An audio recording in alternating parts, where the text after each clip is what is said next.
पठन्तो नामानि प्रमदभरसिन्धो निपतिताः स्मरन्तो रूपं ते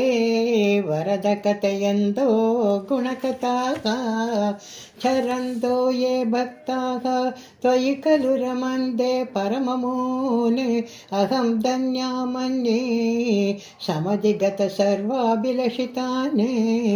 गतक्लिष्टं कष्टं तव चरणरेवा रसभरेऽपि अनासक्तं चित्तं भवति बत विष्णो कुरु दयां भवत्पादाम्बोज स्मरणरसिको नाम निवहाने अहं गायं कुहचन विवक्ष्यामि विजने कृपा ते जाता चेते किमिव न हि लभ्यं तनुभृताम् अधीयक्लेशौः प्रशमनदशा नाम कियती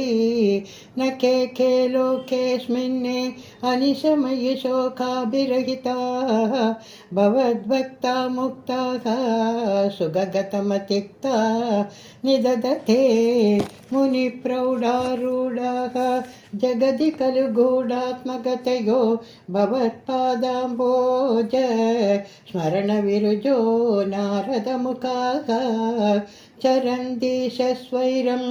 सततपरिनिर्भातपरचिते सदानन्दाद्वैत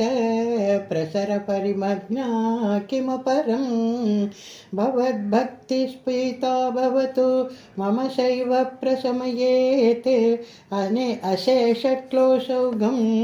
न खलु हृदि सन्देहकणिका न चेद्व्यासस्योक्तिः तव च वचनं नैगमवचो भवेन्मिथ्यारत्या पुरुषवचनप्रायमखिलं भवद्भक्तिस्तावते प्रमुखमधुरा त्वद्गुणरसात् किमप्यारूढा चेदे अखिलपरितापप्रशमनी पुनश्चान्दे स्वान्दे विमलपरिबोधोदयमिलन् महानन्दाद्वैतं दिशति किमतः प्राप्यमपरं विधूय क्लेशान् मे कुरु चरणयुग्मं धृतरसं भवक्षेत्रप्राप्तो करमपि च ते पूजनविधो भवन्मूर्त्यालोके नयनम् अथ ते पादतुलसी परिघ्राणे घ्राणं श्रवणमपि ते चारुचरिते प्रभूता दिव्यादि प्रसभचलिते मामकहृदि